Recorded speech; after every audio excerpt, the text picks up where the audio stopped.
Well, that was embarrassing. I forgot to start with my starting soon screen, so you guys just saw my elite face doing like an idiot. So let's pretend no one saw. But welcome everyone to Anime After Shows, where we do high quality after shows. Today we are gonna be doing God of High School episode 2. We're gonna also be talking about the first episode and stuff. So I am your host now here, and today joined to me is a well. This is actually exciting. We actually have an actual video game character with us this time. Welcome everyone, Xander, the Monster Morpher. How are you doing, man? I'm doing pretty good. It's weird to be in 3D. How's the monster catching going? Did you beat your bad guy? I forget your story and stuff. So Oh yeah, it's pretty good. I'm going to be going to another universe at the moment to fight a giant eyeball, but for now, I'm going to be here talking about cartoons. oh yeah, we are going to be talking about God of High School, but I feel like we should start like what made you interested in checking the show out? What appealed to you about this one? Well, I really like shows about high schoolers beating the hell out of each other. So this really did seem right up my alley. Luckily, that is most anime to be honest. So, you know, it was something that was on. Really, really good animation and really, really good fights. Well, we haven't gotten to the pros. Hold on, hold your horses, Xander. Man, the video game characters. This is why I don't work with them that much. But you do know this is based off of webtoons, right? Yeah, it was a comic on the internet. I haven't read it though. Yeah. Do you read a lot of webtoons or no? No, I've only read one webtoons before this, and it was completely unrelated. Yeah. So, like I've been getting to a lot more like webtoons lately and stuff. So it's really cool to see more webtoons getting that. I actually remember. So before the anime got announced, I remember when because you've probably seen webtoon ads on like YouTube, right? Yeah, I've seen a few. Yeah, I remember getting like Tower of God and God of High School like all the time. So it's kind of weird too. Now see this getting an anime. So and taking the ad thing to a whole new level. We'll talk about that. Yeah, I mean, the first time I heard about this was from seeing a thumbnail for the opening on my YouTube recommended. So I'm really basically going in blind. Yeah, like I know a little bits and pieces. I actually watched so whenever before like episode 1 came out, like someone actually did like a review, but not of the anime, of the like webcomic. So that's pretty cool, you know. So yeah, I think we should jump in. Do I have any like housekeeping stuff? Uh, Apple iTunes still hasn't approved me. You know how Apple can be with approving stuff, right? Yeah, big pain in the ass. So, I mean, Apple Podcast is always the one that takes the longest. So, hopefully, Yeah, we'll see if it's better or worse than okay, getting stuff on Google Play. yeah. Actually, the Google Podcast one didn't take that long. Actually, Yeah, just my experience with them in games was special. what do you mean? You're a game character. I thought your creator does that stuff. Yeah, it was so bad that they had to get me to do it too. uh, so let's like talk about the episodes. Let's start with our pros. What did you like about the episode? So remember how I said I first learned about the series through that opening? That was a kick-ass opening. Oh my god, this opening. Though, like, I was concerned that I was gonna get a seizure from the opening, but I didn't care. Like, it's just so, like, I think it's techno, right? Is it techno or Yeah. what kind of style of music is that? Yeah, I mean, it was kind of like a techno trap beat, and it was really good. You don't really see that much with anime. And the Yeah. stylization was just really good. The good animation hits right away. Oh yeah, like there's some like scenes I really like. We'll get into that when we get into my pros, but like there's a particular segment. You probably know the segment I'm talking about that takes up a good amount of the episode. But yeah, Yeah. Like all the fighting was super good and fluid. The road scene. There was a scene where the main character is chasing a guy on a bike and it switches to yeah, 3D for a little bit. that was the show up the scene I was talking about. Like that part was oh my god, I love that part Yeah. so much. Like that was oh, sorry. Like modern there are a few modern animes that are just doing the 3D really really well. Demon Slayer is another one. I haven't seen Demon Slayer. There's some shots in Demon Slayer that just have really good transitions between 2D and 3D, and this really reminded me of that. Mm-hmm. Especially since there was just so much movement in that scene as well. Like the cars whizzing past, it just felt so natural. I think the show really does like movement as I like wacky like over the top movement. Things are just moving and it's a very like energized show. Yeah, it makes the fighting really pop too, because like normally in anime fights, you don't really have very fluid movement. You'll have a fluid movement at the beginning of attack and maybe at the end of an attack, but like in this show, the movement is so natural the entire way through, every single attack, every single punch and kick, that it feels like a cartoonish reality almost.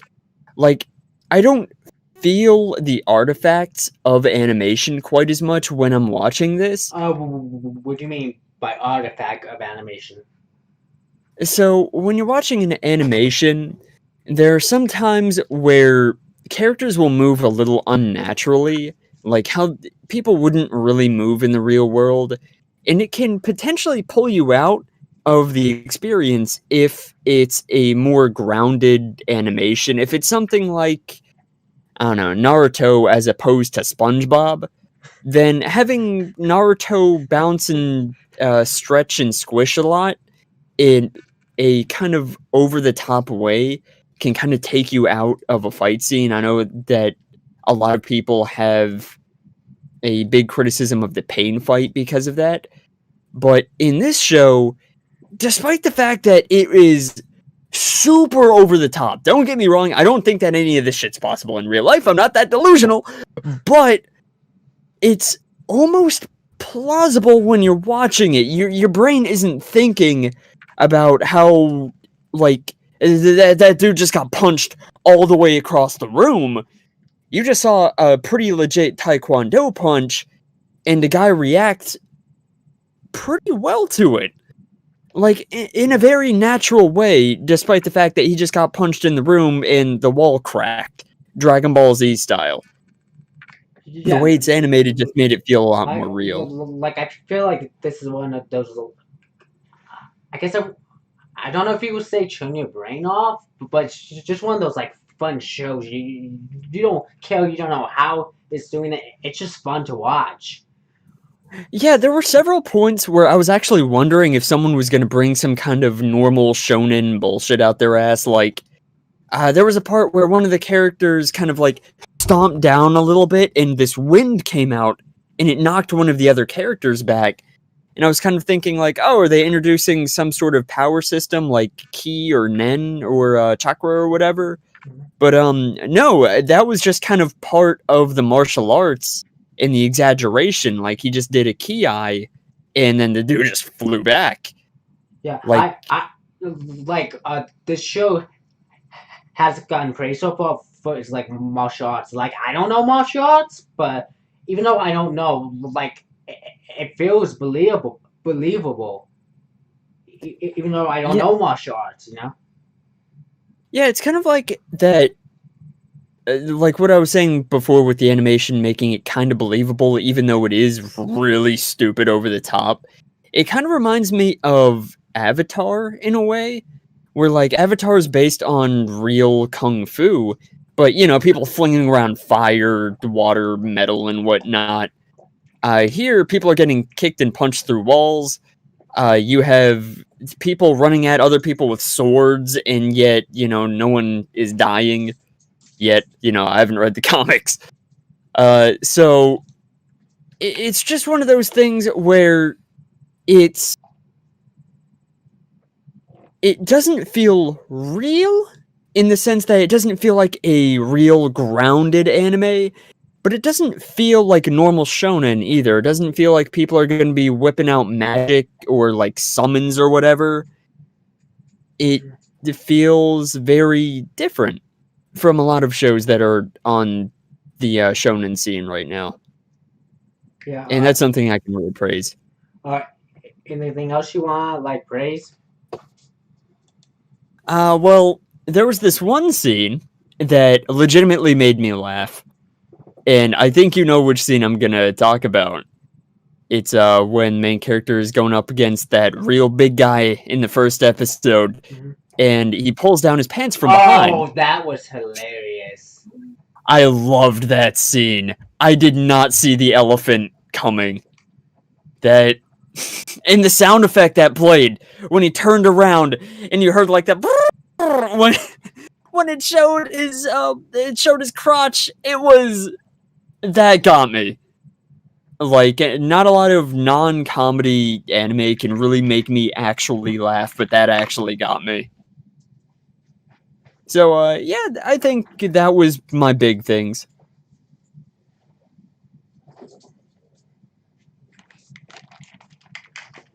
So anything else you want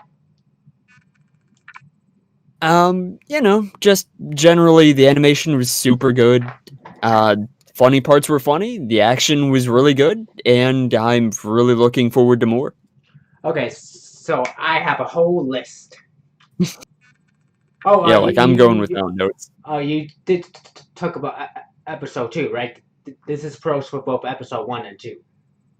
Oh, yeah, the stuff I said applies for both. It's just episode 1 had, like, the 2 moments that really stuck out to me. Oh yeah, I do think episode 1 was the stronger episode. Episode 2 had some good moments, but kind of slow. And I did like watch both back to back, like earlier today. So I haven't had enough days to process stuff. So keep that in mind while I'm talking about my. So first of all, you said that I love the intro, just like the song and the music, like it just flows. Like the music in general in the show, it's kick ass, man. Yeah. Like I don't know how much involvement Crunchyroll had with the music, because I don't know if we said it. This is a Crunchyroll original show, so though like the animation is done by Mappa, I think is how you say the name of the studio. So, but yeah, Crunchyroll original. So, like the original. I, I, I like the memorial flashback with a butt, and we'll get to the butt when we get to our cons. But yeah, there is like a butt with the flashback. So, and to kind of talk about Memori, I think that's how you say his name. Main character guy. Or we could have just called him like Monkey King or Goku or something. He's pretty much the Monkey King. Yeah, wasn't his name like June or Jin or something? I think that's like his first or last name. I know one of his names is like Memori. So is it Jin? I don't know. So yeah, I mean he is obviously supposed to be like the Monkey King, so yeah, did like that. from what I heard, like Dragon Ball and like One Piece and stuff was a big like inspiration for the author. So See, because I just got done reading One Piece, like I definitely caught the flashback style with this show and One Piece. Very similar. yeah, but I love Momori's Star Eyes. That's such a cool stylistic style. Like, how did you feel about it? Yeah, it was one of those things where when I first saw it, it weirded me out, and then like I saw the part in the intro where his face is kind of like in silhouette, and he's looking at the camera side-eyed with the like plus sign eyes, going like, "Be your contradiction," and I was like, "Oh, okay, oh shit, we're doing that." Like it was very jarring at first, Yeah. but So, after a while, I really liked it. so I have a question. Do you think it's a stylistic, or do you think there's gonna be a story significance for it? Because See, normally, not everyone, not like everyone just has star eyes, you know. yeah, like it's one of those things where normally I would say, yeah, there's probably a reason that you have a star-eyed guy, no one else is, but like a lot of anime recently have been having weird little quirks with their main characters' look, like either their eye or their head or their hair. Just doesn't work the same way as other characters. So it could have nothing to do with anything. I know people that have actually read the comic are probably watching this video going, but like, No spoilers, please, guys. Don't be that guy, please, or ma'am. You know, don't do it, please. Watch now. I'm gonna get these massive like end game spoilers now.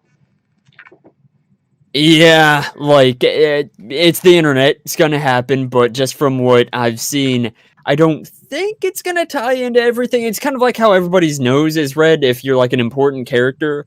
I don't imagine there being a reason like 1,000 years ago, a meteor hit the entire world. And when it did, society got flipped upside down, and anyone who's actually worth a damn's nose turned red. I don't think anything like that's gonna happen, but this doesn't seem like that kind of show. I mean, But I don't know. Again, I haven't read the comic. Maybe it is. shows have kind of explained this thing before. I know, kind of getting off topic, but I like to talk about animes people haven't heard of. So I don't know if you've heard of this anime. It's called AKB 0048. Was that the title or the serial number? So it's like an anime based inspired by like a popular Japanese like idol group. So like Are they robots? so I mean, then again, there is Vocaloid. That's really not that. so the real life idol group name is AKB 48, but the anime is called like AKB 0048. They just added some zeros. Okay, the point I'm trying to make, and people like just go back to God of High School. This has no significance. It's my show. I can talk about whatever I want. So so in this like show, uh, the main characters have hearts in their eyes. Huh. And you probably think, oh, it's a cutesy good anime. That's why they have hearts. There kind of is a reason. They don't explain it, but it's like heavily. The reason's kind of heavily implied. You know, and there was even an episode where these like younger girls didn't have hearts, but like later on the episode, they get hearts in their eyes. So I'm just saying if a show like that can kind of hint and kind of explain it, then maybe God of High School will. See, I brought it full circle somehow. Somehow pulled that out. Uh, it was probably a worthless tangent, but you know, I like to talk about my, I guess, bad taste in anime, but because I'm pretty sure that not a lot of people like that show, but I liked it. You know, it only lasted 2 seasons. You know. because the partially due because the real life idol group has had some controversies over the years and stuff. So, but Yeah, that would do it.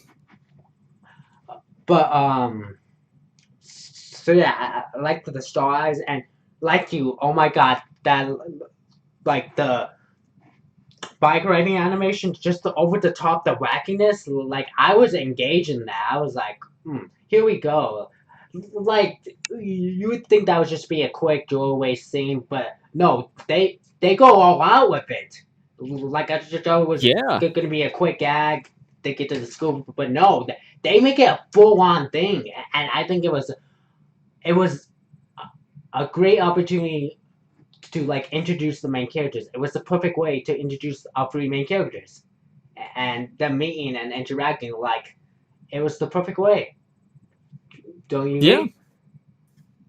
Yeah, it was one of those things where at first when the show showed the trio together in like the halfway through the episode card of the first episode, I was like, I don't know. I don't really know if I'm going to be too cool on some of these characters. But by the end, yeah, they definitely took the time to establish them. When I get to the cons, I'm going to say a few things that I was a little iffy about, but for the most part, they were established as our main trio in a very quick, concise way that just felt natural.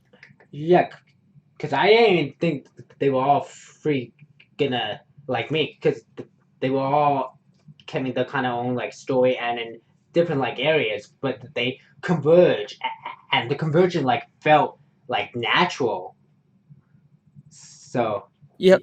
Yeah, like especially the scene where the main character, the Goku guy, smacks the chick's sword into the river, and like, and it wasn't just a throwaway thing. She was legit pissed at him and was just well, like, that was the second episode though, ah, fuck, yeah.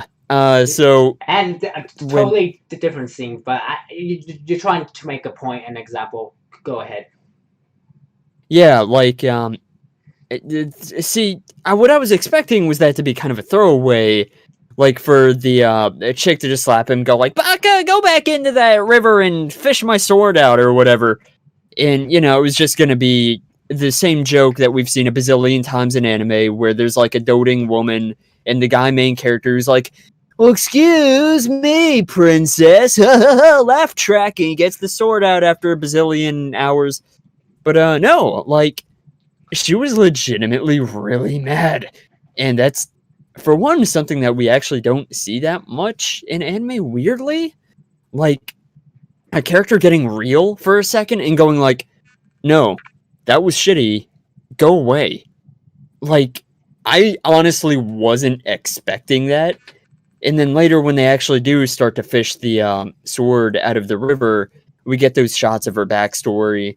And we get the third main character coming in and helping out too.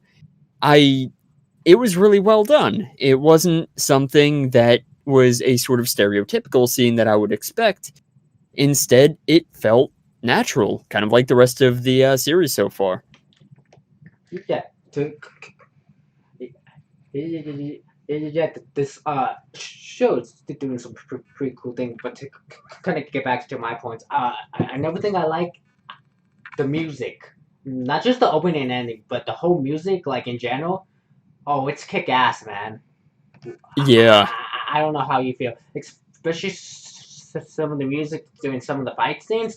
Oh, like this, like like I said, I don't know like Crunchyroll's super responsible for the like music. Like I'm curious since this is like a Crunchyroll original. I'm curious like how much involvement and what like control and decisions they made. I'm like curious about that. But yeah, yeah, I'm really not too sure. I mean, I don't have a lot to compare it to. This is the first and only Crunchyroll original that I've seen. you, So, we'll see. they only have like a couple others. One is Tower of God, uh, which is quintessential which is like another webtoons. Yeah, they've adapted two webtoons about gods. So yeah, So I guess the magic ticket is just make a webtoon with the word God in the title, and there you go. yeah, maybe I should. Cause I want to make a webtoon one of these days. But uh, so this is I don't know. I might get flack for this. People might judge me, but I really like the muscle zoom in that man service thing. I don't know about you. Yeah, yeah, that was good. Yeah, like I like that, and there's nothing wrong with me liking it. I like. Like I really like the scene where in the very beginning where you have the girl main character going by like all of the guys and they're She has this whole cutesy moi act. yeah, like you What's think it was just what's her angle of that? Like, what was she? Because that was like all an act, right? I mean, it wasn't really an act. Like, at least, again, I haven't seen the comics. I don't know. But, like, from what I've gathered, she was genuinely interested. It's just her interest was cut very short by a bike flying in her face. Yeah, well, I mean that would stop a lot of things. So Yeah. But I just still like the whole guy's reaction of just like, ah, man, she's not really going to pay attention to us or whatever. And then she does a little bit, and it's just like, wow, I love your muscles. And then they immediately strip and are just like, yeah, damn straight. I just, that was the moment where I was like, okay, the writing in this show is probably going to be pretty good. So, how did you feel about Momori's sped up flashback when he's explaining to people what happened to the old lady and stuff, and it like goes super fast? Yeah, that's one of the things that I was going to talk about in reference to One Piece. I found that hilarious. How he's Like, talking really fast and it like speeds up and it's yeah, like I think the flashback scenes for the most part were really good, and like that. I'm not talking about like the emotional flashbacks, but like the more comedic ones. Yeah, the comedic ones worked really well for me. Yeah, Like the one in the beginning, yeah, that was really good. The way they sped it up and whatnot, and like the audio being like super yeah, pitched. and how the main characters are like talking really fast, and then man, I'm really bad with these character names. What's the main female's character's name again? I forgot. In all honesty, Uh, again, I only watched this for the first time like earlier today too. it's Maria. I can never pronounce it. Mira. However you pronounce that. I mean, if it's Japanese, then I would assume Mira, but like it's Mm, not. It's Korean, so. So I like when she listens to that. She's like all pumped up, and her like reaction to his sped up story was just like brilliant and hilarious for me. Yeah. So yeah, I really like those sped up flashbacks. And oh my god, Memorial. So this is one that's gonna hit home. When Memori ruins the guy's live stream. Oh my god, did you find that hilarious? Yeah, like the whole live stream character in general is a character type that I usually don't like all that much. Sorry. But Hey, I take offense to that. okay. But like generally like when an anime or a game does that, it's kind of stupid. Like I don't know, when Borderlands did that for the main villain, I rolled my eyes the entire time. But like in this show, it just as like a little side character as a little gag in the beginning, just like the elephant schlong guy, that got me. As Jamie's listening to this, just like elephant schlong guy. Uh, Oh, what? t- Description of him. Yeah. Go watch God of High School, Jamie. Then you'll get it. Then she'll get it. Yeah, I don't know. I've been doing a lot of weird stuff lately just because I've been getting back into the voice acting scene, and some of the things that I've done recently, Jamie has looked over at my screen and been like, what are you voicing for again? So I don't know if she's going to be too keen on my recommendations at the moment. Yeah, hey Jamie, come watch this show where this guy has an elephant's trunk on his member. That's gonna be good times. I mean, I would think you know me enough that there would be something that you know I am very much into. Granted. So, talking more about like the chase scene, I love the music playing during that chase scene. Yeah. Like, Yeah, the music in general is just really good. oh, this music, like, if this show is doing anything right, and it's doing quite big other things right, but you know it has some issues. The music, you can't really argue. At least in my opinion, like the music's like really good. Like I'm curious who did the music, who was in charge. Like it's really good. Yeah. Oh,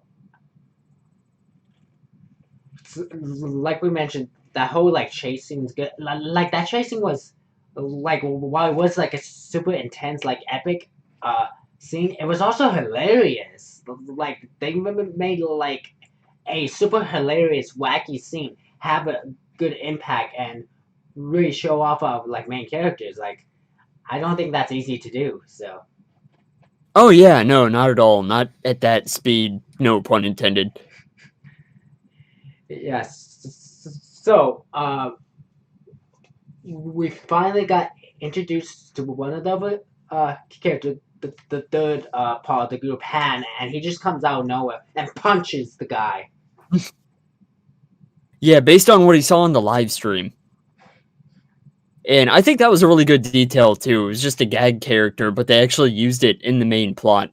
Yeah, but I like how Han just comes punching and like that was a good like introduction. Though we did see him like earlier in the episode, but he didn't make his like full like introduction until that punch happens, and that was so good, so good. I love Yeah. that punch. Also, what happened to the girl right before that when she slammed into the sign and her face like Oh yeah, made that an was also imprint? hilarious. Like that, like that's what I'm talking about. The comedy in the show and just how they show how wacky and crazy these like characters are. Like have good character introductions. Like it made an impact. Like I really remember these characters. I might not remember their names because I'm Yeah, bad she with sure made an impact on that son. names, but yeah, like these characters, like okay. So this is a thing I feel like you probably like. What did you think of the pixel art stinger? The like pixel transition thing. Yeah, I like the stingers a lot. The way they changed the style up, that's just a really good look for a stinger. Like normally I don't pay that much attention to stingers. I don't really have that much of a reason to. But with this show, it's different. Every time it's a different style, and I just like that a lot. It makes you actually look forward to what the next one's going to be. And you usually don't have that with something that's more or less just telling you, hey, it's time for a commercial break. You're going to be hearing about toothpaste for the next 12 minutes. Okay, now the show's back. Generally, you don't look forward to that. But in this show, it gives you a reason to. Yeah, I felt like you being in like a pixel art game. I felt like that probably like we reach home to you a lot. Yeah, definitely. That was something that I was not expecting. Something to see that, like, is a lot closer to what I do. Like, when I think of webtoons, I think of just really the smooth lines, the super serious type art. And then here comes its first stinger. It's looking like an 8-bit game.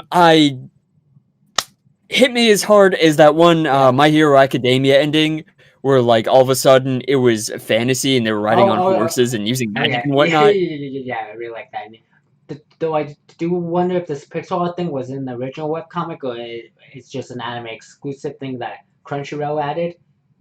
You know, I'm not really too sure. I am curious, and maybe after this I'll go check like real quick if like it was in the webtoons or not. But yeah.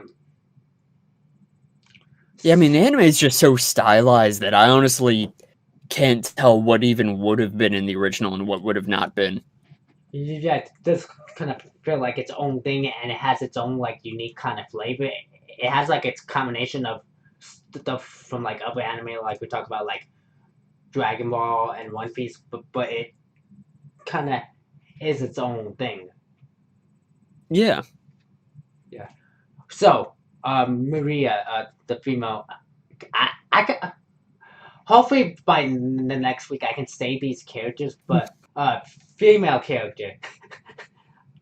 She is bae. She is my bae. Okay. I don't know. She's like super cute and her personality, and I don't know how she gets angry and stuff. I don't know. I really like her. How do you feel about her? Nana's got a waifu. Yeah, I really like her too, but like, I don't know. We haven't seen. I feel like we've only seen like the very top skim of her character, so I'm not really too sure yet. Oh yeah, I feel like we're gonna see some huge character development. I mean, she is one of the main characters, but other than that, she seems really important. Like especially the stuff with the sword and stuff. I'm curious how that's gonna play a part of it. Yeah. So I am like curious. So, but okay, so this is kind of positive and a negative. Since we're on the pros, I'm going to talk about the positive side of this thing. So let's talk about the product placement. So I think it was kind of cool having Webtoons product placement. We'll talk about the Crunchyroll when we get to the cons, but for right now, we're talking about the pros. So Webtoons, I actually don't have a problem. I think it's cool because not a whole lot of people know what Webtoons, and I'm all about supporting like indie comic creators and stuff, and there's a lot of those on Webtoons. So by giving Webtoons exposure, it can potentially help smaller comic creators, and maybe they can eventually get their own Crunchyroll original and stuff like that. So I kind of like that. What's your take on that? Yeah, I like how naturally it was put in. Like, the product placement wasn't like how I have a Shonen Jump account and I get it every week, and a lot of the new series that come out make very blatant references to Shonen Jump. Like there's a comedy manga that just came out very recently, last week I think, where there's just a cutaway panel that takes up like half a page of a guy going just like, "Wow, my robot maid is reading Shonen Jump," and I was just like, "Oh my god!" Like it's not the worst product placement I've ever seen, but it just didn't feel natural at all. This felt the exact opposite. Like having the Webtoons logo be like on the stadium with all the lights and the cameras and whatnot. It felt like any other logo that would have been there that in any other show would have just been like a joke logo like McDonald's or something. But like in this show it was Webtoons, which is where the comic was from. So Yeah. I thought that was a really cool detail. Yeah. Same thing with the Crunchyroll, but to a lesser extent, obviously. Yeah. Well, for me, Crunchyroll is more of the negative, and we'll get to that when we get to our cons. But um, but yeah, I really like the product placement. And okay, let's talk about the fight scenes. The fight scenes in this are just uh, they're amazing. Like like I said, I don't know my martial arts, but like I really get into it, and I'm just, I guess, kind of turning my brain off, and I don't know, I'm just having a good time seeing these fight scenes. Yeah, like these are some really fun fights. Something that again we haven't really seen in shonen in quite a while. Where a lot of the recent shows that I've seen either tried to go super cartoony with it or super realistic without a whole lot of in between. And I think this show straddles that line pretty well, where like you don't have characters throwing out like magic and jutsus or whatever, but at the same time, it's not just legit straight taekwondo. It's actual like, stretchy animation done kind of to the choreography of taekwondo. It's really hard to explain, and I know I haven't been doing a very good job of that thus far, but that's just because I haven't seen anything like this. Like it's I can't really equate it to anything else, just because nothing else has really done this style to me. I could be wrong. There could be things I haven't seen. It's impossible to keep up with every anime coming out, but like the fighting is just very, very well done in a way that I haven't seen, especially in shonen. Oh yeah, like I said, just a fun show. Though, and we'll get into this more, like when we get to the cons.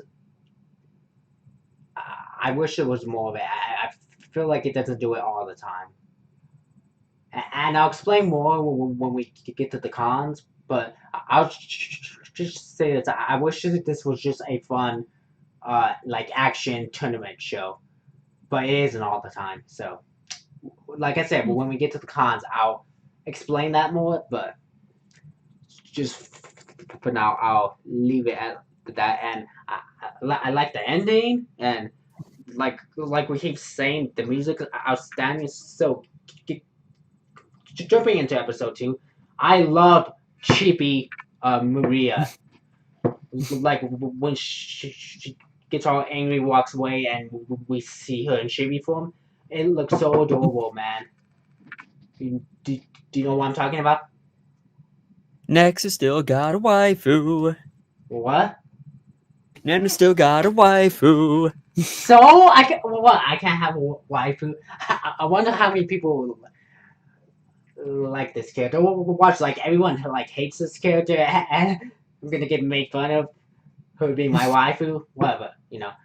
I'm totally buying a figure of her. By the way, I don't know if they're gonna have God of High School figures. I hope they do. That'd be cool. I don't know. This is a Crunchyroll original based on a webtoon, so I don't know. I don't know if Tower of God got figures. If it did, let us know. But yeah, I mean, it literally broke the Crunchyroll servers when it first came out, so I would assume the show probably going to get figures. yeah. I hope I want some figures. Like I am enjoying this, and plus we could use some more figures for the backdrop and stuff. So, but yeah, I love her chibi form. I find her backstory pretty interesting. Stuff with the sword and stuff. You know, she seems like a very interesting character. I want to learn more. And like I really like the big like plot point with them finding the sword and bonding and shining the flashlight. That was just such a touching and enduring moment for me. I don't know how you felt about that part. Yeah, that part was pretty good. Yeah, I feel like the episode just could have been that part, and it might have been better for it, but you know. But yeah, like the three characters bonding, the sword moment, and can we talk about the announcer guy and his pointy nose? Yeah. Yeah, it kind of reminds me of Present Mike from My Hero Academia. You know what? You're right. And I think subconsciously I was thinking that, yeah, he kind of does. And that's, yeah, he's totally Present Mike. Yeah. I wouldn't be surprised if they end up giving him the same English voice actor. I forget when the dub for this is supposed to be coming out. I think in a couple weeks. I'm not sure, but yeah. Yeah, that'd be a good gag. Yeah, that'd be hilarious. hilarious. But yeah, like the point. And the last couple of notes I have, just cool martial arts for fun series. Like I said, which like it was just a fun series, but we're gonna get into that in a little bit now. So let's well before I get to the cons, any other pros, positive stuff you want to talk about before we transition to cons? Nope. I think I've just about got it. Okay, so cons. What did you have issues with? If you had any issues with the show so far. So, I know we're only on episode 2, so I can't really say that much about the backstories. But when it comes to some of the flashbacks they've had so far, maybe this is just because I'm coming right off of One Piece, which has like some of the best flashbacks in anime and manga. Sometimes I feel like the flashbacks were a little bit lacking in this one. For the sake of pacing, the show is trying to be really fast, and I could imagine they wouldn't want to cut away to a extremely long flashback just to see a character's backstory, and I can understand that. But there are also times where I feel like not enough was said in some of the flashbacks, and not in the way that really makes me want to know more about a situation, but more in the way that I'm just kind of left like, huh, okay. So, why should I really care about this character? Like, with your waifu, I get her Hold your backstory. tongue. You better hold your tongue, man.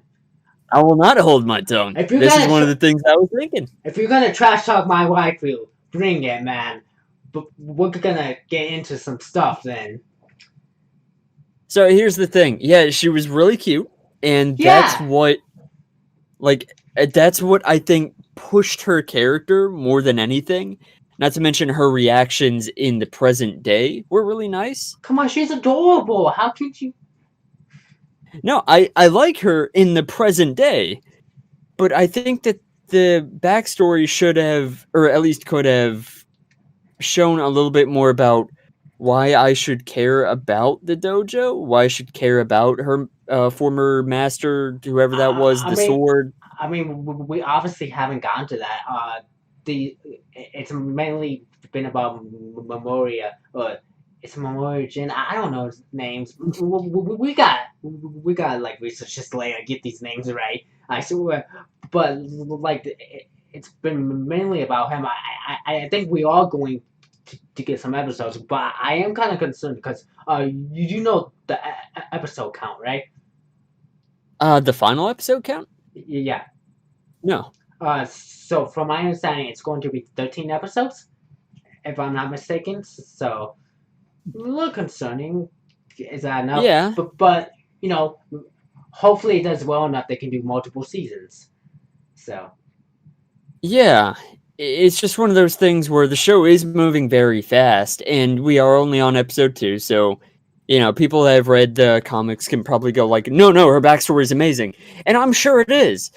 It's just, we've seen a little bit of the backstory so far. The story has cut away and shown us it. It's just, I haven't seen a lot of reason to care. Same thing with the other characters' backstories. Like, I know the big guy, not like the elephant schlong guy, the big guy in the main trio, he needs the money for some reason. I think it was for an operation. I don't know. yeah, I forgot. I think that they're like doing some foreshadowing. That's what it feels like because it does feel like so a main character is doing it because he wants, but feels like these other guys kind of got blackmailed or something, or kind of forced into it. Yeah, I could see. The thing is, I don't want everything to be just laid bare like it is in One Piece sometimes. I'm not asking this series to be One Piece. What I am kind of wanting, though, is, we have some mysteries set up, right? Where, we don't really know the main character's beef with Blondie quite yet. We don't really know why he wants to be the strongest ever. The whole shonen shit. We don't quite know why. And I think that's fine. I think it's fine to have that mystery there. It's just, if the show is going to take the time to cut away, but we're not really being shown anything that interesting, it is just kind of character motivation, like, take my sword and find a worthy successor. Like, who are you? Like, I know less about him than the grandpa from Beyblade. So that's just one of my things. But to be fair, the grandpa from Beyblade is like badass, man. Like, do not diss the grandpa from Beyblade, okay? Especially the way he talks. Yeah, man, little dude, go with that crunk blader stuff, man. Like, have you watched Beyblade recently? I haven't watched recently. The newest stuff. I've seen Burst, but not the newest Burst. Like, I've seen the OG Burst with Volt. What's his name? Yeah, like Vault Aoi and Valtryek and all that. Yeah, Beyblade. The episodes I've seen of Beyblade was it's actually pretty good. I like it. So. Yeah, it seems pretty good. Yeah. So, you were saying? Yeah, that's just kind of my thing with the pacing so far. Is like it's really good. I like how fast it is, and if we're only gonna get a couple of episodes in the entire season so far, or series possibly, then yeah, I would want it to be fast. But at the same time, I would just want a reason to care about the characters beyond just seeing Jin punch people. And don't get me wrong, seeing Jin punch people is really fun, and he punches people in a really unique way. Oh, yeah. But I just don't know anything about Jin, or about the girl, or about the tall guy. Hell, I don't even know their names. I assume the guy's name is Jin. That's the name that's coming to me, but I honestly forgot. If you guys in the chat and comments want to correct us on names, please help us. Like we're lost puppies right now. So yeah, like it's one of those things where I just haven't really read a lot of webtoons. I have not read this particular webtoon, and I saw this show very recently. Yeah. So I'm sorry, people who are hardcore fans of this that are watching. I have no idea what the hell. Hey, if it helps the YouTube algorithm, so be it. We need to piss a couple people off. Yeah. There's going to be people who are going to jump on to defend you, just like, how dare you not give a damn about Mia, or whatever the hell her name was, the girl, like, right away, Karakuro, or Xander, is what you're calling me? Like, how dare you not give a damn about her backstory, which was laid out over the course of 5 seconds? Like, Xander, how can you dish my waifu, man? Like, I'm mad. It's because you need the best waifu. The dreadlock guy's underwear. You just have trash tasting waifus, I think. No, that's the best waifu. I'm sorry. Okay. Her character introduction was the best in all of anime. Just finish your negatives. Really? That was the big one that was getting me. Oh yeah, there was another thing of, it's just kind of a cartoony thing, but or it could just have to do with Jin's character. I don't know. We don't have an episode 3, so I can't really say if this is even a con yet, since I don't have the full story. But when Jin, I assume his name is, main character Goku guy, came and broke up the match between the dreadlock guy and like the really calm, serene martial arts guy, that, I don't know. That was kind of bullshit to me. I don't know if it actually is. What part was bullshit? And it was in episode 2 when... Well, I know what you were talking about. but like, what made it bullshit to you? Like, what specifically upset you?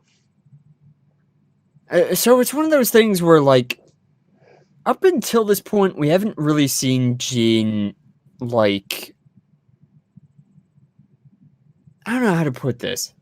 So we don't know quite why Jean wants to punch the blonde guy in the face so hard or so bad. I mean, he lost to him, I assume, in the past. We did get that little flashback, Mhm.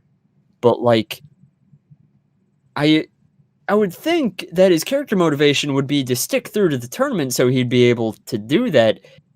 I mean, we've seen him chase after the bike thief guy, so we do know that he has a bit of Well, the justice in his heart. I hate to be cliche, but he's main character. The Yeah, like, main the thing is, I get that he's Goku. the main character Right. archetype. He's not gonna just stand by and let someone get tortured, even if that would cause him. Though you could also make the argument maybe he didn't fully understand the rules and the consequences. Well, I mean, at the same time, when they apprehended him, he was just like, "Oh yeah, I want to fight you, Blondie. Hey, let's do it now." And it kind of came across as the typical dumb shonen main character, where, like, up until that point, he didn't seem like that. Yeah. Maybe it's just because I didn't register him as quite the Goku Luffy Yeah, type in terms of brain power, but I mean, like, I guess way to like look at the show. It's just like a collection of a lot of shonen cliches and stuff, but it embraces that. and I get that, and I really like shows like that sometimes, but at the same time, it doesn't. In some regards, like, it does seem like a celebration of shonen at the same time as being something really different.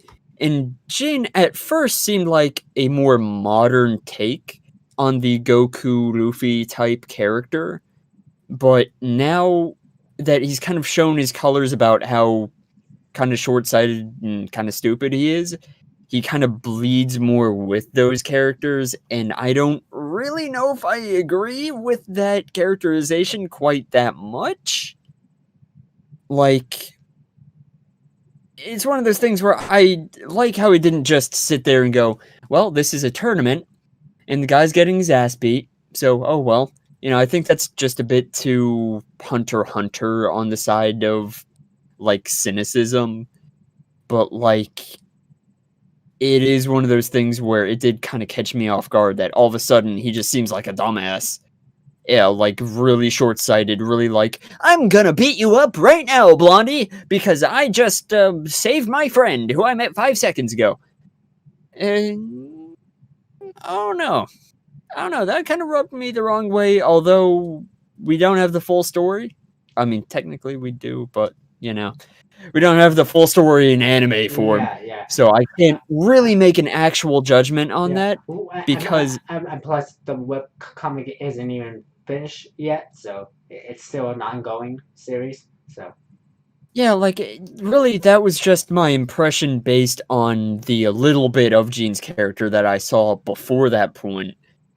Honestly, he could have always been meant to be that kind of character, and because the anime is going a lot faster than the webtoon, it could be just that we haven't seen a lot of the more Goku side to his personality, and it just came out at that moment.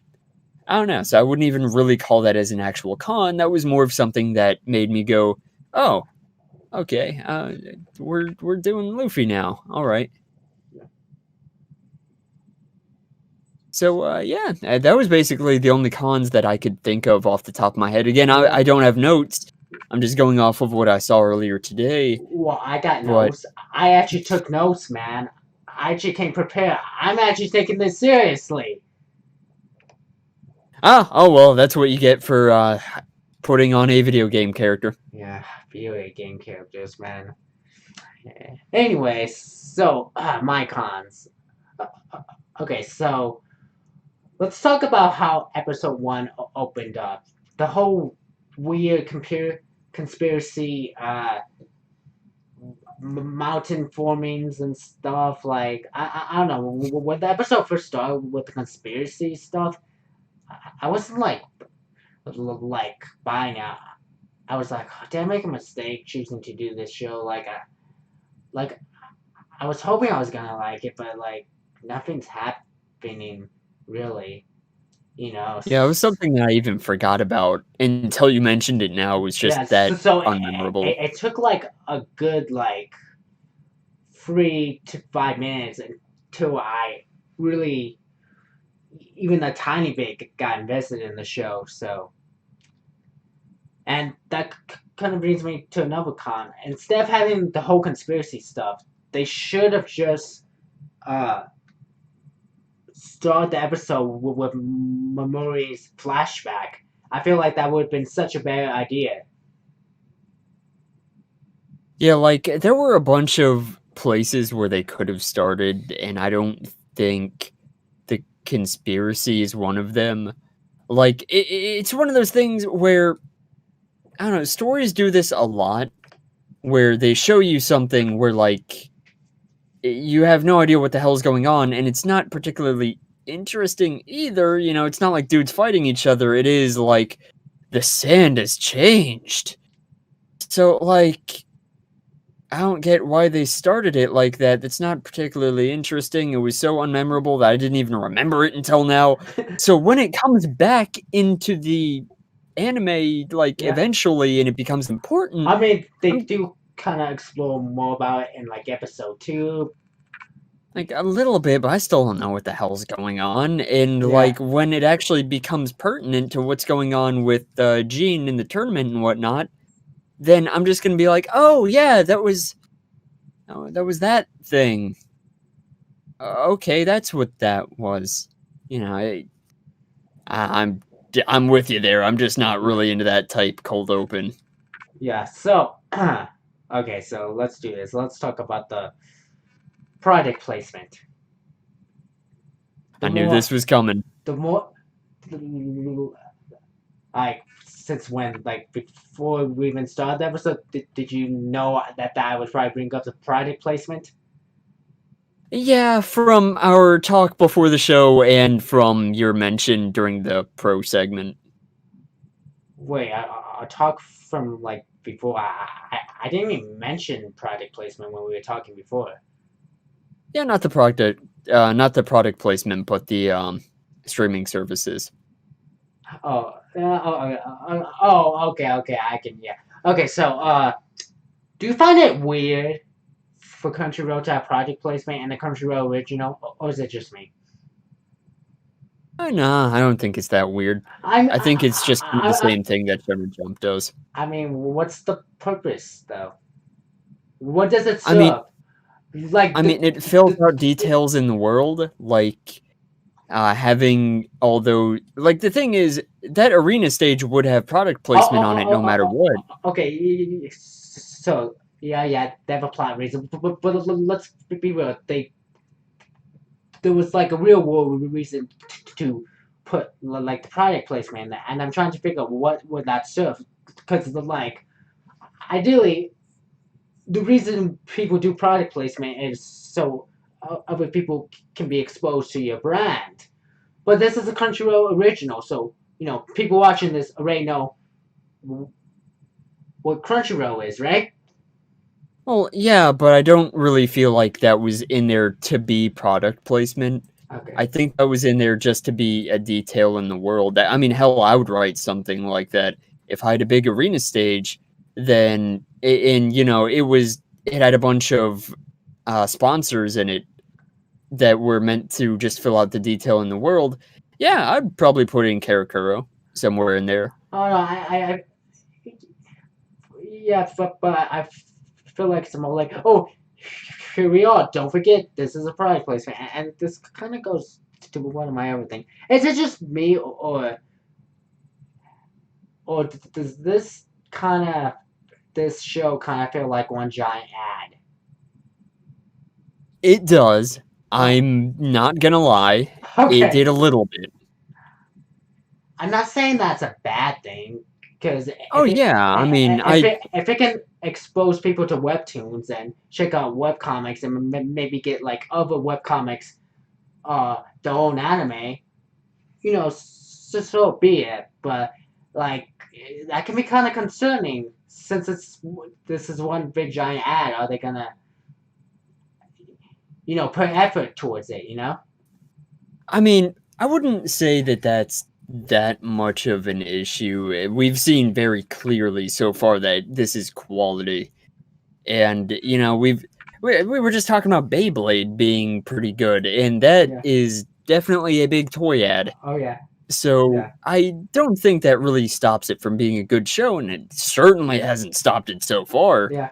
I know this is kind of random, but have you seen the Power Ranger movie? Not the like old '90s one, but the more recent one. No. Oh, okay. Uh, I can't do my comparison, but some people in the chat. So I won't spoil, but like they do product placement in that to the extreme, to the point where it becomes a significant plot point. I mean, I remember And watching the Sonic movie recently and having them mention this shit like, yeah, that's the best thing ever. The best thing since Olive Garden made the new Unlimited Bowl. I forgot what exactly it was. It was something like that. Which product placement was that for? What company was it? I think it was Olive Garden. I don't know. It was in the Sonic movie. It was for some restaurant, and they would cut away for like a solid minute or two to do a gag about it, and it's just that felt a little unnatural. With this show, it at least feels like a natural part of the world. I don't know if they even intended on it feeling that way or feeling like product placement. Again, because I didn't see any other like products there, I didn't see anything like Pepsi or Mountain Dew or McDonald's. I guess it could be more of a treat would be like, because this is a big deal. Like Crunchyroll adapting webtoons, so that they could be celebrating that. I guess that is one way to look at it, right? Yeah, like having it appear like a big celebration of webtoons really doesn't rub me the wrong way, or of Crunchyroll even. Just because Crunchyroll is the reason why this is even happening, as like iffy as a company Crunchyroll can be sometimes. To kind of cut off, someone in the YouTube chat, Azenzo, who's like a co-host for Freak here, he said it was Olive Garden. Yeah. That one did weird me out a little bit. Not as much as it weirded out some other people. Like some other people were just like, "Man, this movie is trash because of that Olive Garden reference." What? No, really? People freaked out. People freaked over that. It was mostly just talking heads on YouTube. I feel the irony there, but I mean, I feel like there were other concerns, like before the movie came out, like his old design. I could understand being upset over that, but like Olive Garden. Yeah, I mean, this was the post movie controversy when it comes to that. Like after no one really talked about the original design anymore, people hopped on the Olive Garden and just kind of generally how painfully average the movie was. And I agree with that, but I still had a lot of fun with it. I actually really liked it. Like I can't wait for the sequel. Like I'm so like hyped for that. Whenever that comes out, Yeah, we'll see. We kind of are in a pandemic, so yeah. Yeah, just a little bit. Wait, am I allowed to say that on YouTube? I don't know. Pretty sure you are, but I don't know. Watch, they're not gonna recommend my video now, so. Was that? Do I hear helicopters outside? Open the door, please. No. Well, I think it'll be fun. Okay, so yeah, product placement. Maybe I'm making a big deal, but like I think it's something to talk about and stuff. But did you feel like the first episode started and like a couple seconds later it just ended?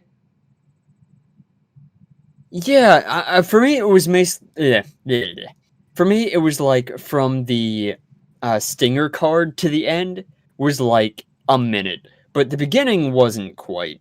The beginning did feel a little bit Yeah, longer. I mean, we did watch like both episodes like today, so we kind of hurry, so maybe that's why I felt fast. But like, I mean, I think it was also because in the first half of the first episode, it was really slow and it was just building up the conspiracy that I still don't know what the hell's going on with.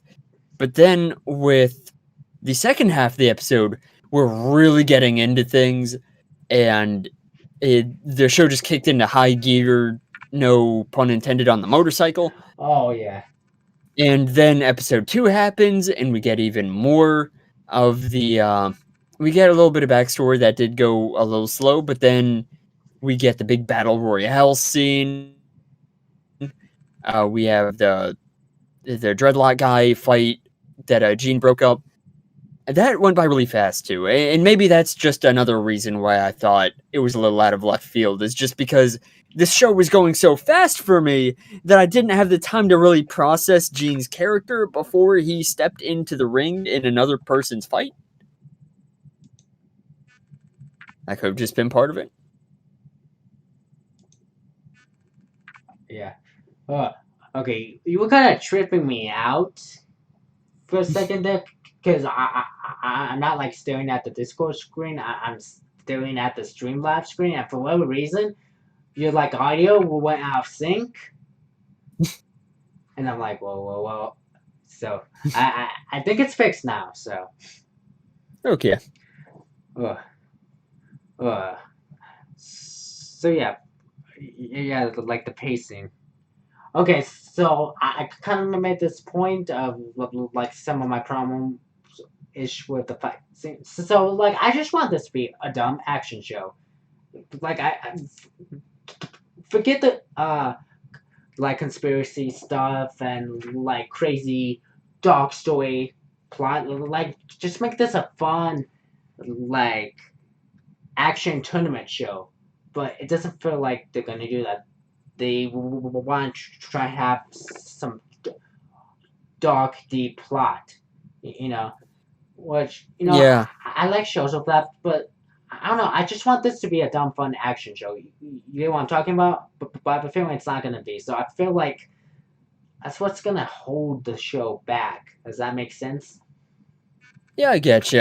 Those are some of the details that you like when you're already super into the show. Mm-hmm. But putting it in the beginning, I don't really know if that was the best choice, especially since how balls to the wall fast this Well, anime is going. I'm just talking about this show doesn't need a deep plot. Just have cool action and like a fun action show is all I'm asking. Yeah, like I'm not really sure how long they could run it like that, but if it is only getting 12 or 13 episodes, then well, I don't really know if we even have time for a conspiracy like that. I know there's probably a lot of people who don't like dumb action shows, and that's fine. But I feel like this would this show could be a lot better if it would just focus on dumb, fun action. I feel like I'm probably in the minority when it comes to that, but me personally, I feel like that would be better. So I mean, my only thing with that is this is based on a webtoon, so that could just be influencing it. yeah, Like dumb fun action shows are generally just that. They're shows first. Things like Gurren Lagann didn't have manga. don't you dare. Gurren Lagann is way more than a dumb action show. Like its plot is serious and legit. Like I really do. I don't think people gives Gurren Lagann's like story enough credit. Like I think it does have a deep, meaningful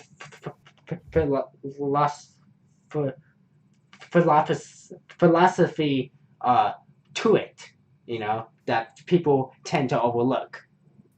Well, you can have that while still having a dumb fun action show. Just because you're not going deep into backstory and lore every 2 seconds doesn't mean that you have to completely eschew detail. What I'm saying is like the super mega action oriented shows generally started as shows.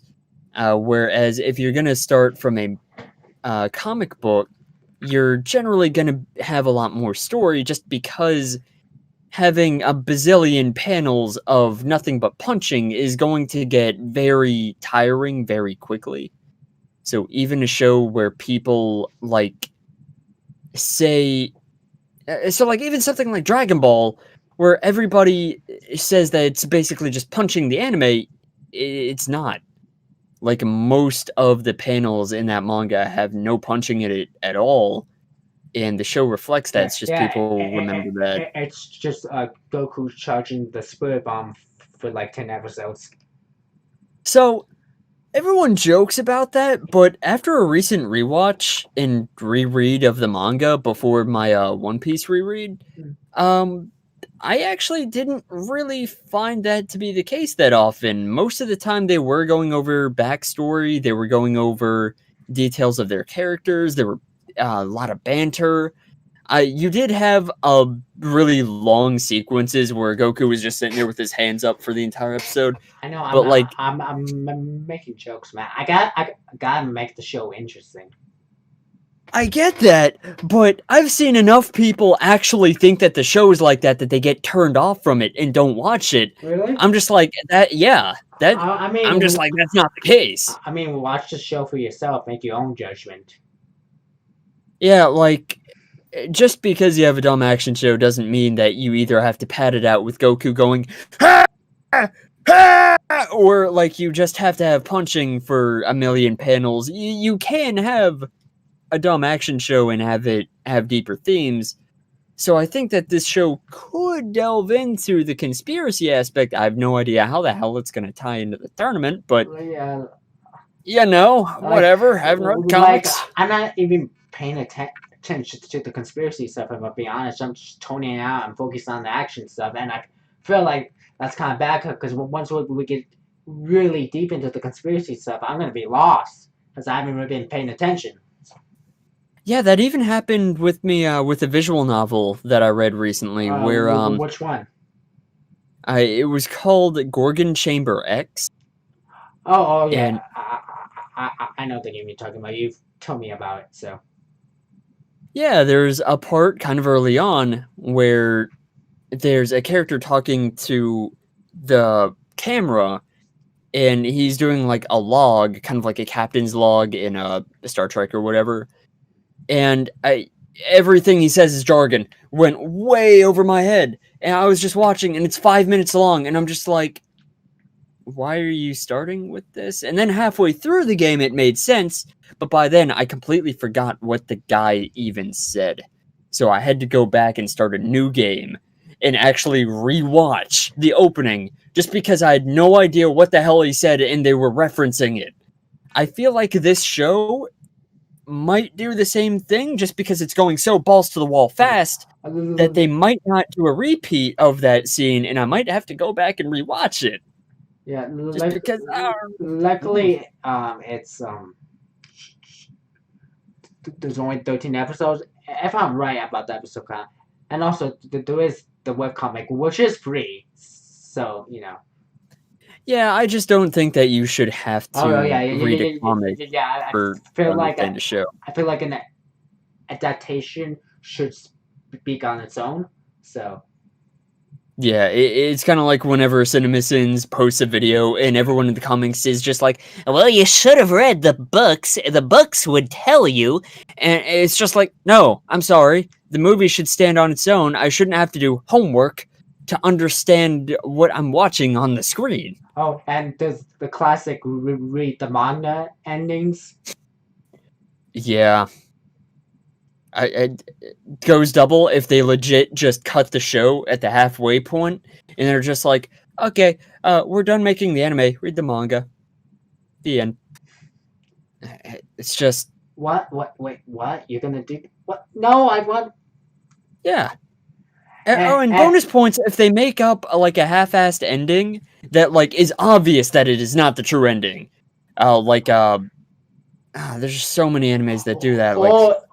Or the cases where you can't even like continue from that point. You pretty much have to start reading the manga from chapter one because they then introduce a major important character that was important Yeah. put in the manga in the anime. So you're like, wait, who is this? And then you have to go read back. I'm not talking about any manga in particular. Dead Man Wonderland. Sorry. Yeah. Yeah, Dead Man Wonderland, Katekyo Hitman Reborn. Oh, you're watching the anime? That's cute. Start over. Well, wait, Like, I watched a little bit of Hitman Reborn. Wait, there was like a manga exclusive character that wasn't in the anime? not characters, but a lot of plot lines and Oh. details to the Well, point where if I'm talking about full blown characters. I think there were a few, but they were mostly filler. Like, Dead Man Wonderland was one of them. Like, there was a. Yeah, Dead Man Wonderland. That Yeah, there was a certain important character that like had a big impact and motivation for Ganta that they didn't include in the anime. Like for a while, when I was reading the manga, I mistook it from another character that was introduced in the anime. It took me for a while to figure out it was a manga exclusive character. So yeah. So like it's just one of those things where I wouldn't really paint it at like I'm not gonna say that it's something horrible. I'm not gonna say that most anime fans are even going to mind because I'm used to anime fans telling me, "Hey, stick it out till episode 120, then it gets good." It's just like, I don't got no. that time. No, I don't got that time. So, you know, if the average anime fan is not going to be bothered by 7 minutes of exposition in the beginning, but just, you know, for me, as a mostly game guy, yeah, that 7 minutes did kind of impact the pacing a little bit, especially with how fast this show is moving. Yeah, But for the most part, I don't think most people are really gonna give a shit. yeah, I was just concerned because we had to do an after show. I'm like, what if I don't like this show? Well, you know. Yeah, I gotta admit, I had the same reaction No, when no, you were no. just like, "Hey, we're watching God of High School," and I sat down and I was just like, Okay, I didn't say it like that. I asked you. You could have said no. You "Yeah, made but I didn't know anything about the series." You were just like, "Hey, watch God of High School; it's real good," and I was like, "Okay." I didn't know so it was real good. So the reason I chose you was because it was based on a webcomic, and you know you're in the whole indie scene. I thought you were a good choice. Yeah, like it's one of those things where I wasn't going to say no, and I wasn't going to think that I wouldn't even like the show. It's just I booted it up and I saw the beginning, and I was like, "Oh, we're doing one of those beginnings." We're like Good. nothing's happening. I thought this was about like kids in high school beating the hell out of each other. You know, and I'm like, Yeah, what's with this like Men in Black, FBI, the government conspiracy shit?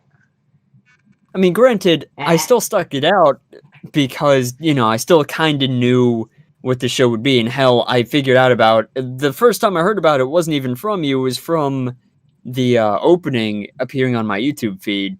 And I watched it and it was sick as hell. Oh yeah, that So, opening. so I knew it was going to go somewhere.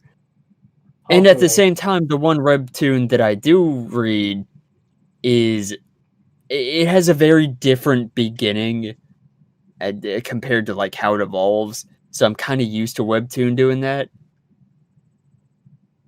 Oh yeah, webtoons and like webcomics in general are like known for like evolving and changing and just like improving over time. So that's like Yeah, I mean, the magical thing about webtoons. yeah, especially as a fellow indie creator, I could definitely get that. It's just my medium is a little bit different. Where like with a game, you're not going to be working on the same one for like 10 years. You're going to break it up into chunks. So, you know, it's noticeable when somebody changes over time if you keep up with them. But if you keep up with their games, it's not as noticeable. If that makes any sense. Like, yeah, because they don't publish the older version, you only see the finished fine-tuned version. Versus Yeah. a webcomic, once it's done, they kind of release it, and you do kind of get to see the art style and quality like change like week by week. I think that's a magical thing about webcomics. Yeah, like another aspect is if you wanted to play, say, Xander, you could play Xander the Monster Morpher Universe Breaker and get my recent 2018 to 2019 work, and you don't have to play anything prior to that. You just get my modern I, work. I, But if you I, read a webtoon and it's an ongoing webtoon, it's been going on for God knows how long, then if you go back to the beginning of that same webtoon, you're going to get their OG art style, and that is something that's very different. yeah. So like the thing we kind of know on the cons. Like my major con is I just kind of want it to be a dumb action show, and like I get it, you gotta have that balance. You know, I shouldn't judge the show based on what I want. You know, Yeah, I like should judge it based on what it's giving me and what it is. You know. yeah, like there are definitely dumb action segments, but I mean, I can't really judge this as a dumb action show if it's clearly just not going to be that. Yeah. So, but are there any cons you want to talk of a cons? Anything you want to add before we head into the next segment? Not quite. I think I've yeah went over basically everything. Okay, so we're just gonna kind of general discussion Q&A, chat questions. We don't quite get chat questions. We can talk about plot theories and stuff like that if you want. But this episode is already pretty long. We're like an hour and a half. Oh boy. Yeah, It's fine. I just hope people like listen to this, man.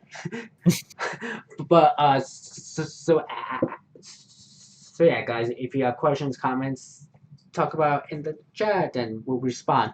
But as in zone did bring up earlier that the announcers like voice actor and glasses remind him of Kamina.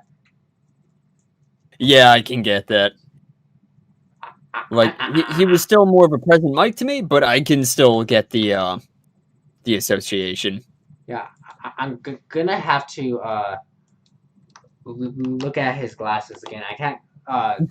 The good guy from Good God of High School. Obviously, I, I know. I know what Kamina looks like. And another thing, as I said about Power Rangers, the the thing we were talking about with product placement with Power Rangers was donuts. So you know, go watch a Power Ranger movie, later, Xander. Like it is crazy. Like I know people probably got upset with the product placement, like in that movie, but like I don't know, it's done well. Like the fact that they made it a super. When I mean an important plot point, I mean an important. It wasn't just a throwaway thing. Like it played a huge part in the climax. The only thing I can think of is that scene from SpongeBob when they use donuts as like the power ring for Mermaid Man and Barnacle Boy. That's the only thing I can think of with that.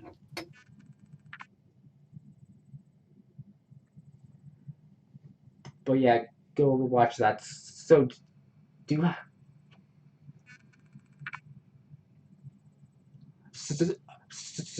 so as said that the actor isn't communist, but he's totally trying to sound like him. I I'm not sure if I've heard his like Japanese voice actor. I think I've heard a little bit, you know, but I can kind of hear some common-ish. I don't know. I guess I'm one of the few people who actually likes the English dub of Gurren Lagann. I don't know if have you seen the English dub of Gurren Lagann? Nope, just the Japanese one. Well, I like the English dub. I don't know. I like dubs. I know. I know. I know people. A lot of people don't like dubs, and if you don't like dubs, that's fine. all I ask is, respect the people who voice them. You know. Oh yeah, I get you there. I do I mean I do dubs, but also like I switch depends on the show. I can't stand the sub version of Dragon Ball. I can only watch that dub just because as much as I respect Masako, don't get me wrong, I think she's a wonderful voice actor, but Sean Schemmel is like the only Goku for me. Like especially adult Goku. Like Kid Goku, Yeah. okay. Yeah. I could see a few different people voicing Kid Goku, but like Yeah. adult Goku, Sean Schemmel, full stop. He's the only one that can Yeah. really do that for Yeah. me. To talk about like Kid Goku, I miss old Kid Goku's English voice actress. She still does stuff. Jamie and I heard her in something recent, but I forgot what it was. Yeah, like I don't want like I know the person that voices like Kid Goku and Kid Gohan. They're trying. They're not terrible, but it's just I don't know. It's not that. It's not the same. Yeah. Maybe that's what nostalgia does to you, but uh, Maybe. I don't know. I don't even know why she doesn't voice like Kid Goku, Kid Gohan. I don't know if like there was some falling out with her and Funimation. If anyone can like clue me in on the reason why, but I'm not too sure. but I go ahead. Oh no, I'm just not too sure. I haven't really heard anything from the situation. Yeah. But so do you have any what am I give me do you have any like plot theories or any plot stuff you want to talk about in particular? So, of course, I have no idea what the hell is going on with the conspiracy, and I have no idea how that's going to tie in with high school fighting tournament. I can only imagine what the hell's going on there. Because, like, the president's involved. And, like, looking at the Crunchyroll comment section, apparently, originally in the comic, the president was, like, blatantly Obama, but here it's just, like, a random original character. Like, I could only imagine how Obama plays into this high school fighting tournament in South Korea. I don't know. Holy crap! So because I'm on webtoons right now, Yeah. So God of High School has like 470 episodes.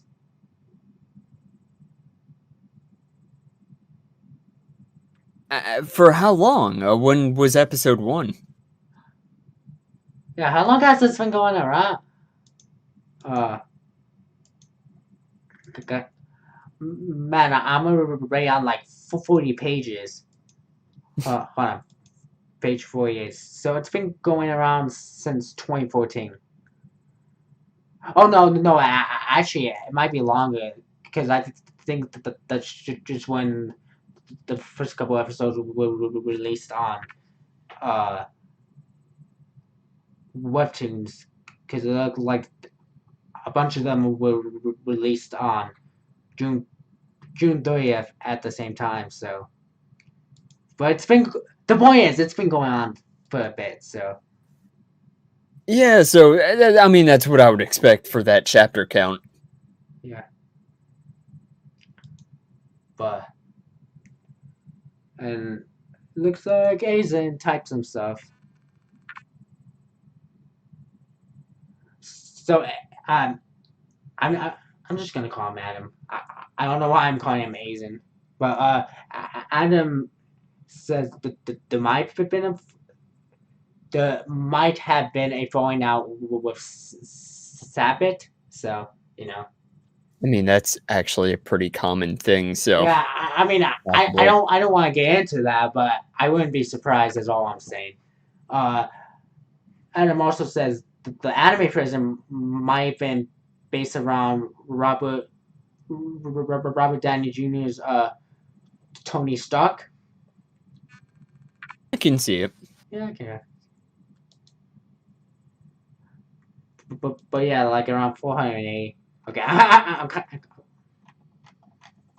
I'm like skimming through the like webcomic right now. I'm just kind of curious, I guess. I know I probably shouldn't be doing this right now, but it doesn't hurt to have some more topics. But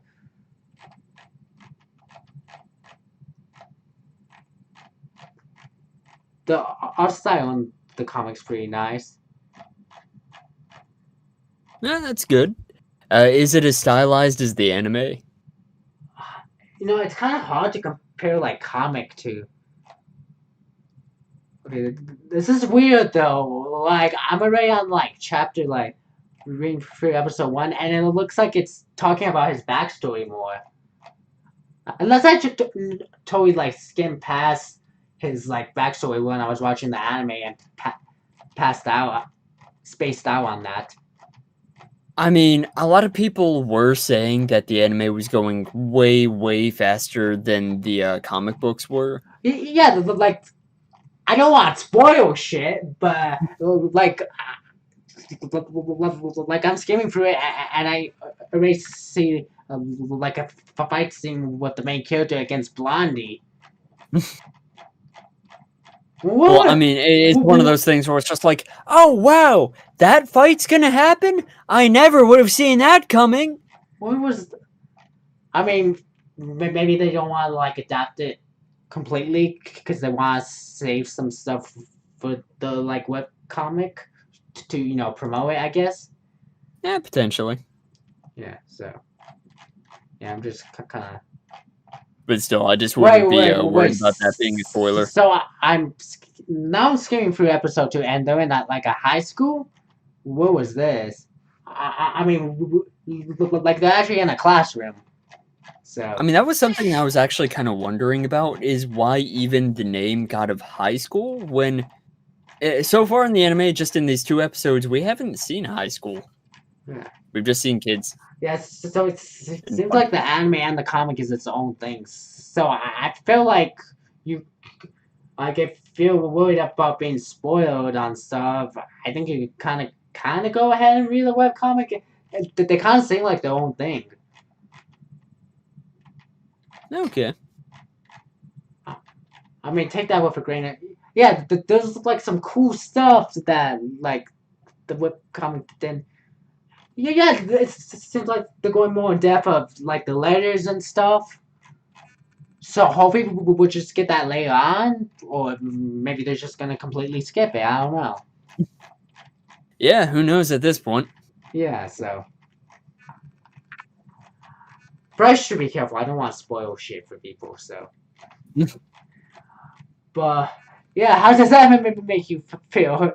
Them kind of skipping stuff then. Yeah, we'll see. I mean, that's just kind of on you. Hey, enjoy the spoilers. Hey, it's not on me.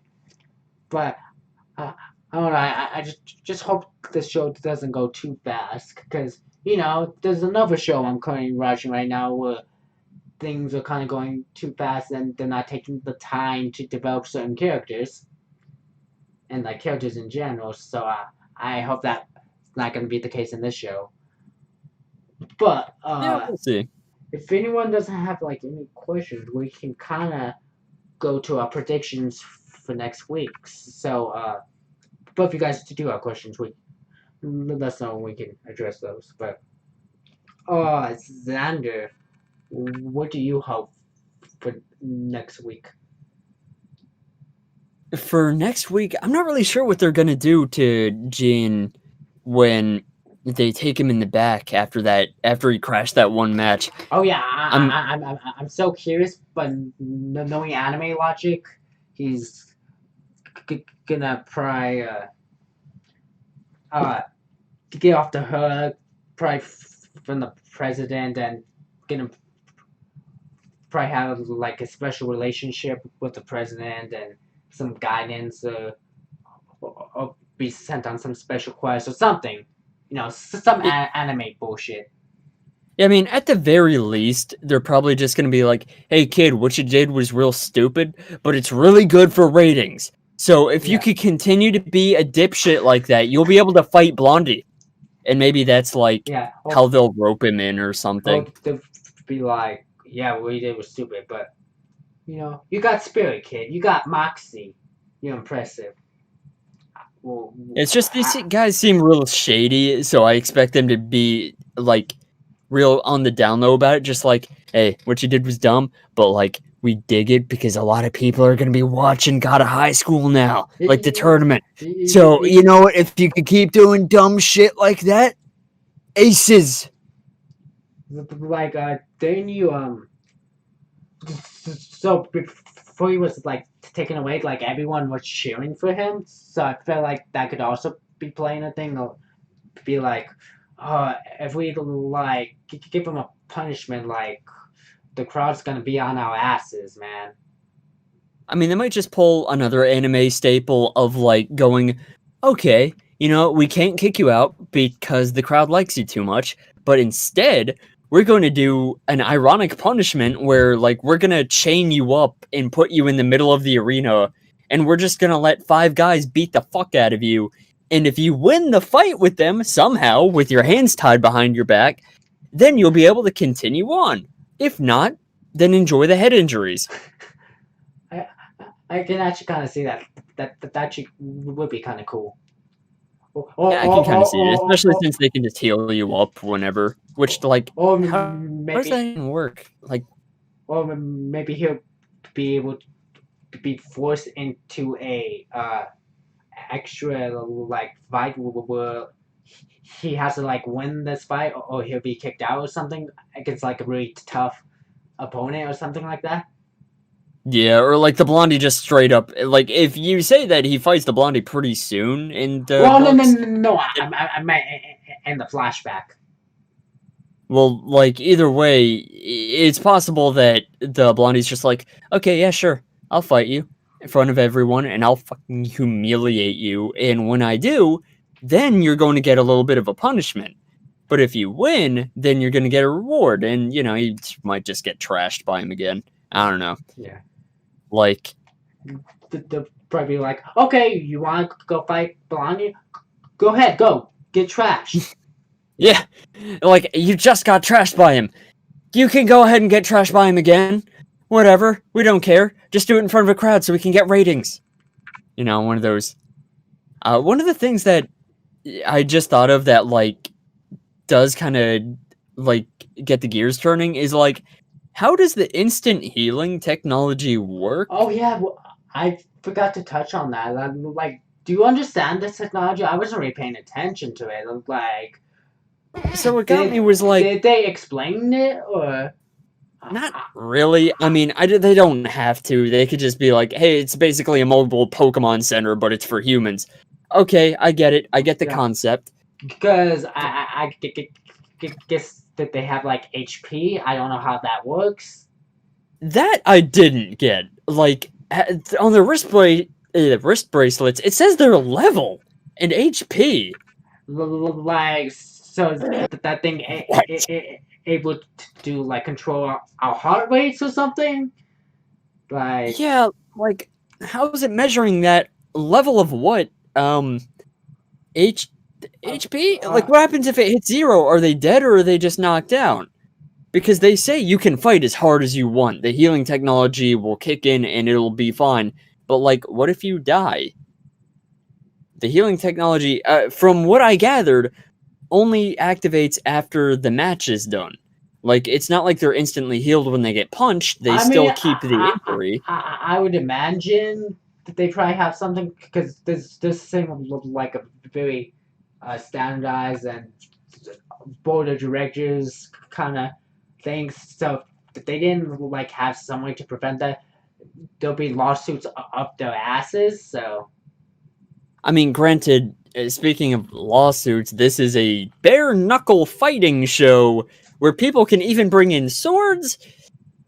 But with high schools beating the hell out of each other, I don't know if lawsuits even apply in this society anymore. Which, like, also kind of brings up another thing. Weapons. They say you could use any weapon. Guns? I haven't seen anyone with a gun. Oh I haven't my seen god. anyone with, like, a real-ass sword, just like a kendo wooden blade. But I have a question. Did they like state where this takes place? I think they do say it's in South Korea. Okay, that I that would have sworn they said it at some point. that would make sense since it's like a Korean manga or magua. I think that's how you pronounce Yeah, it, like, magua. You know. I'm not too sure, but I do just now remember a specific detail that does mean that it definitely takes place in Korea. It takes place in Seoul, the capital. Ah, So yeah, it's there, and of course, it's a fictionalized version of it. High schoolers are beating the hell out of each other on live TV, and it's perfectly fine. I assume that wouldn't actually fly there. But yeah. still, it just makes me wonder, like, what the limits of that tournament even are. Because they say you could go all out, and like the And healing I am technology will take care of you. curious: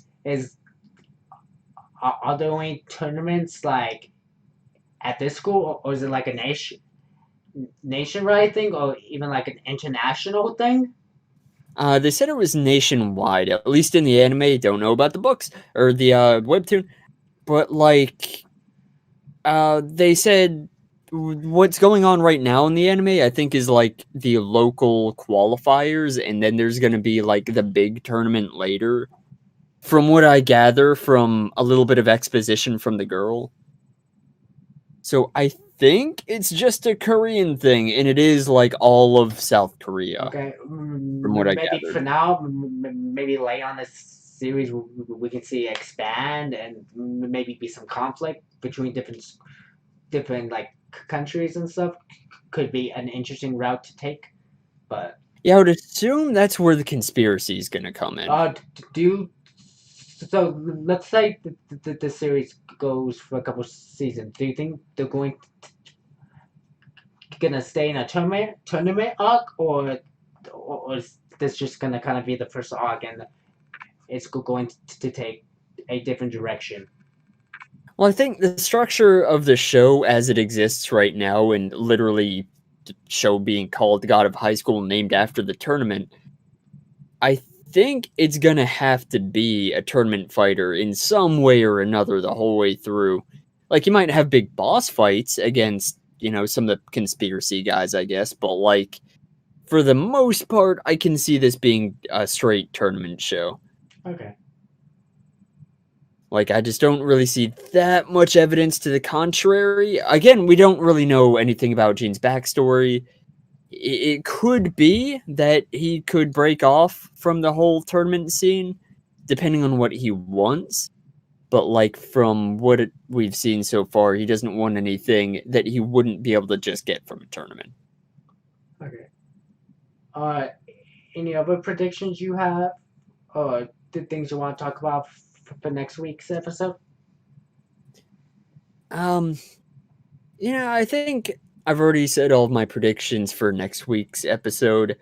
I do definitely see the narrative evolving a lot more and having the backstory be more, or like the conspiracy be more interwoven with it when we get into that big national tournament. But else than that, I don't have anything too specific. It's kind of too early to tell. I would think my big theories would really come after episode 3. Or, if I just read the webtoon like a normal person. Yeah, I don't know if that would help much, but for me, okay, so I want to find out what's going on with our main C. Is he gonna get in trouble, or like I am curious, is this conflict gonna be something that's gonna take a whole episode to resolve, or is it gonna be something that's quickly resolved in the first 5 or 10 minutes? I don't know which one I'd rather want. I also want see a bit more backstories and stuff, and especially my bay, because I love my bay. So, you know, you better not mess with my babe, but uh, I also kind of want the rules of this universe to be explained more.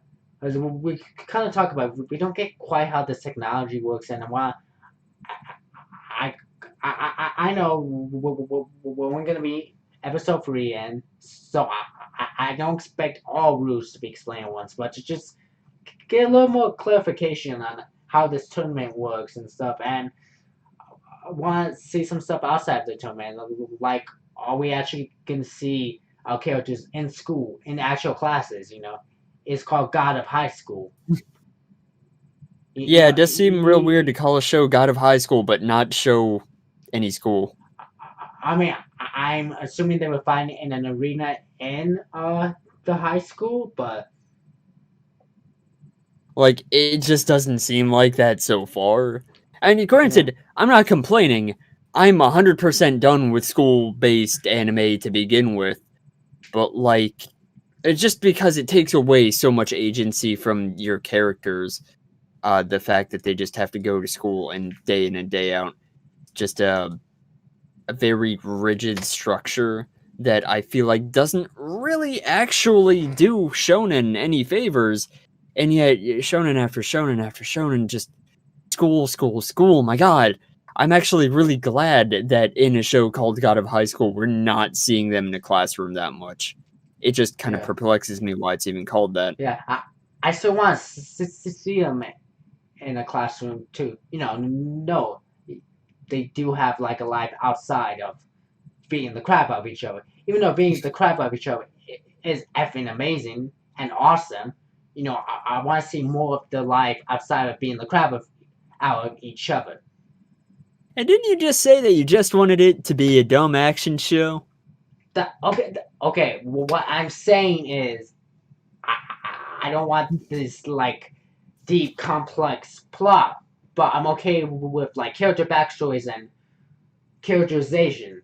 That I'm okay with. Do you get what I'm trying to say? Yeah, the same thing I said about Girl in the Gun. Yeah. So, but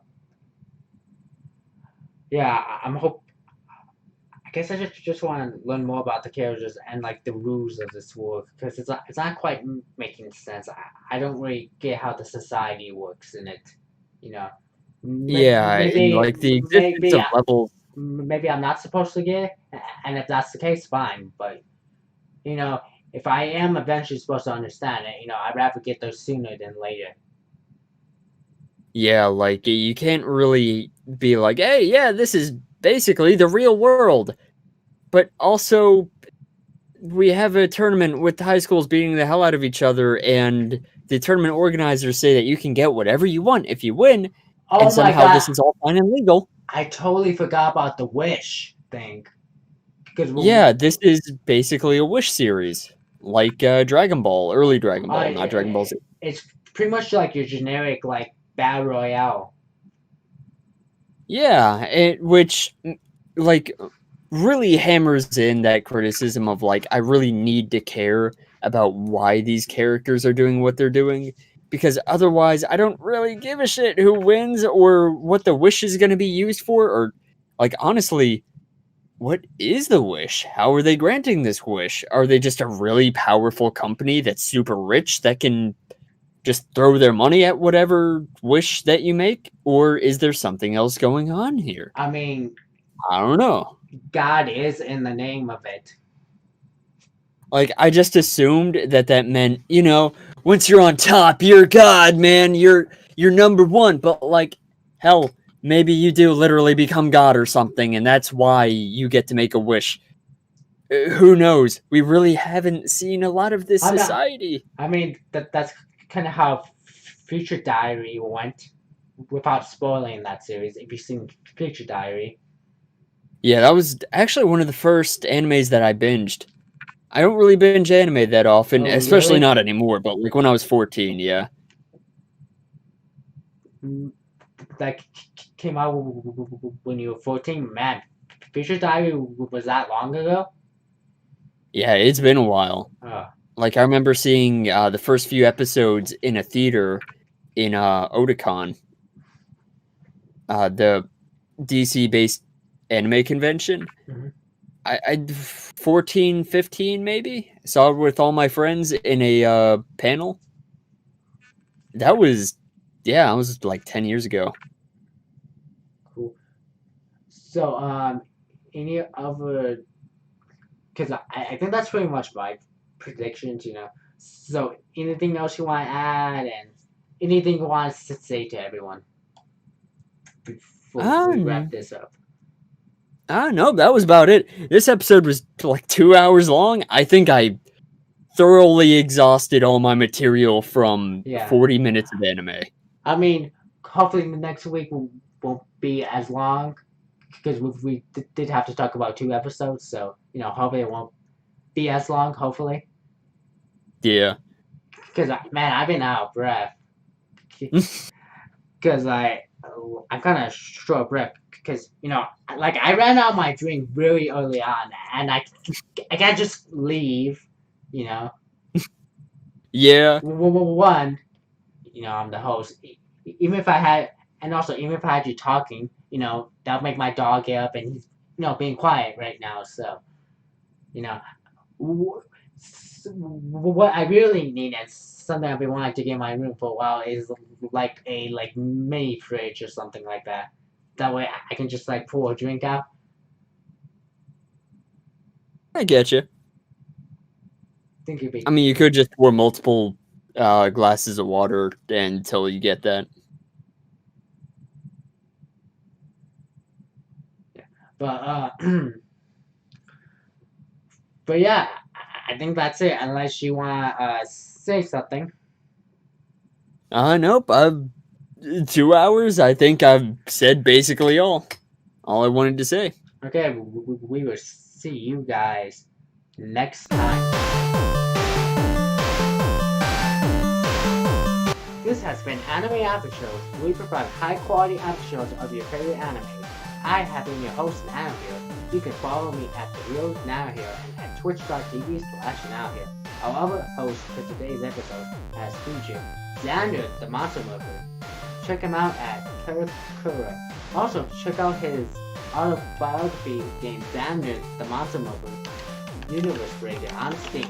Anime Aftershows is created, owned, and planned by me, Nanohero. You can follow me at The Real Nanohero. Our intro and outro music is done by Xander Sodo. Make sure to check out our other branches channels including Nano's in the Cafe. More info is in the description. Make sure to also follow us on social media at Anime Aftershows. If you are watching on YouTube, make sure to subscribe, like, ring that bell. Also, check out the link below to listen to the audio version. If you're listening on something like Apple Podcasts, Google Podcasts, or Spotify, make sure to follow or subscribe, download, and leave us a rating. If you haven't already, find Anime Aftershows on YouTube. See you in the next Aftershow.